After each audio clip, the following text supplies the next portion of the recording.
sulaman ini atau kecosan ini adalah sebuah simbol atau semiotik bahwa sebagai Presiden Republik Indonesia, Abah Anies akan mempersatukan Indonesia kembali.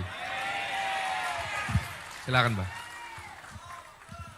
Baiklah, karena ini bentuknya harus langsung tanya jawab, maka Mbak Anies mau pilih duduk di mana? Di kursi ini atau di kursi yang di atas?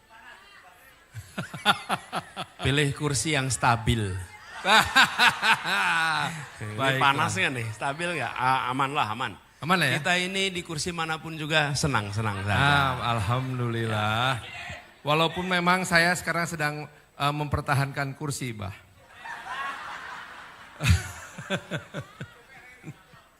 Baik, Pak.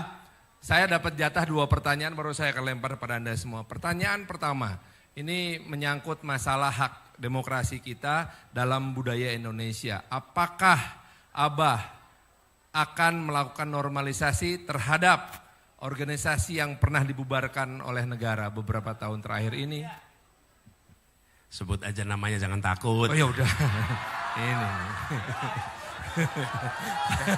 Gimana? Malah saya yang tanya yang takut, harus yang jawab yang takut. Apakah Abah akan melakukan normalisasi terhadap FPI dan HTI? Ya, gini. Saya sebelum jawab itu saya mau bilang terima kasih dulu. Buat semua seniman budayawan di Bandung yang sudah bersama-sama nyiapin ini. Kang Rosid terima kasih, instalasinya dahsyat.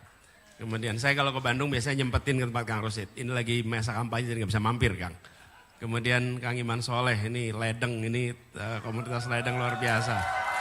Makasih. Dan semua saja yang hadir di sini.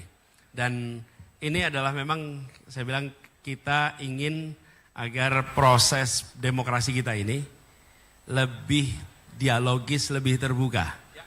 Lebih siap untuk berbicara ke depan. Kenapa?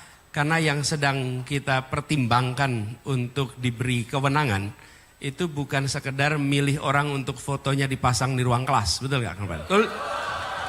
Tapi kita sedang milih orang untuk nantinya dimintai peran atas nama rakyat, atas nama negara mengambil keputusan. Karena itulah kita pengen tahu bagaimana cara berpikirnya, bagaimana cara mengambil keputusannya supaya rakyat bisa ngecek seberapa sama saya dengan dia.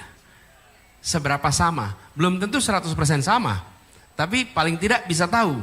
Kalau tidak ada dialog dan cuma foto-foto aja, nanti kita keliru seperti pernah kita alami dulu-dulu. Betul nggak? Iya. Loh, kita nggak tahu calon berpikirnya bagaimana, cara ngambil keputusannya gimana. Kerakyatan itu bukan ditunjukkan dengan foto, kerakyatan itu ditunjukkan dengan pikiran, gagasan, dan perbuatan. Ya. Jadi karena itulah kemudian kami merasa terima kasih siapapun yang menyelenggarakan acara ini menjadi kesempatan untuk semua nyocokin kalibrasi. Ya. Nah kemudian kembali kepada apa yang ditanyakan oleh Kang Farhan tadi. Negara ini adalah negara hukum. Setiap warga negara memiliki hak untuk berserikat, berkumpul, melakukan kegiatan apapun juga. Negara tidak bisa mengatur pikiran orang. Negara tidak bisa mengatur perasaan orang. Yang negara bisa atur adalah perbuatan.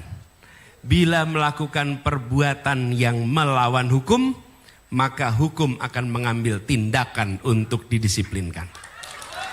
Betul ya?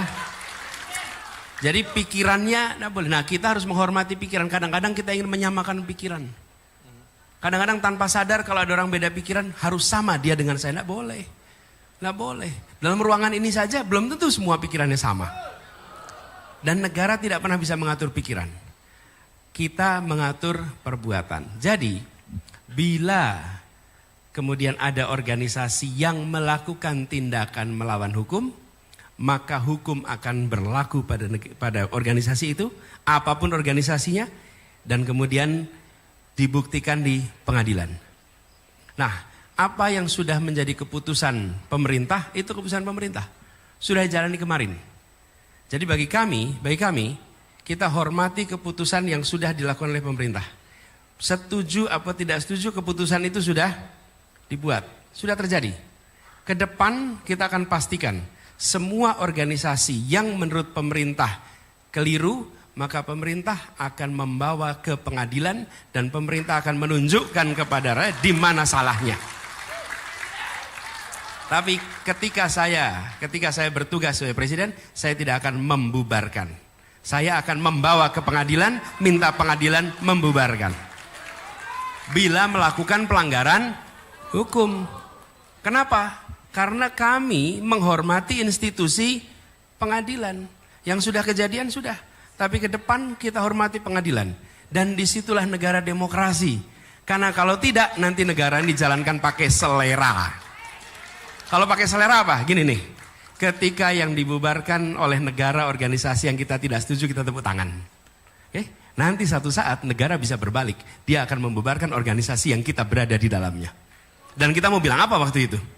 Tidak bisa berbuat apa-apa. Toh kita sudah membiarkan negara untuk membubarkan tanpa mengikuti kaidah-kaidah hukum sebuah negara hukum. Itulah sebabnya saya sampaikan, yang kami ingin usahakan adalah menjaga republik ini jangan sampai menjadi negara kekuasaan. Tapi harus menjadi negara hukum. Kalau negara hukum, saya harus bawa ke pengadilan, kejaksaan bawa ke pengadilan. Bila saya menemukan si X menurut hemat kami melakukan pelanggaran, bawa ke pengadilan, bawa ke pengadilan. Kembalikan itu. Tapi kalau tidak, akhir-akhir ini kita menemukan, beri contoh. Kita membiarkan penyimpangan-penyimpangan itu bergerak pelan-pelan.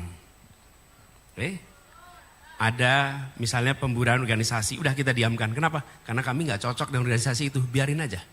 Ada undang-undang ditetapkan tanpa ada pembahasan, kita biarin aja. Tidak ada pembahasan yang panjang. Mau contoh IKN, ada pembahasan panjang? Tidak. Jadi cetok. Omnibus Law, memang dibahas panjang?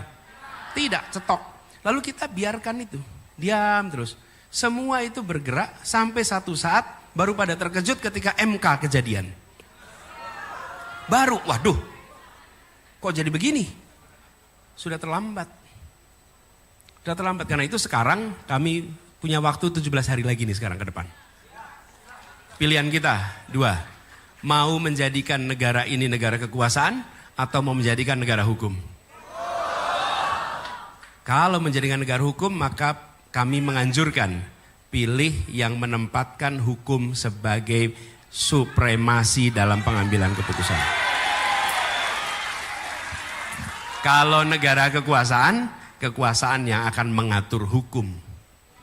Nah, disitulah menurut saya penting.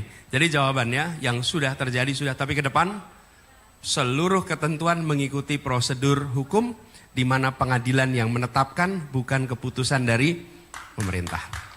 Gitu ya.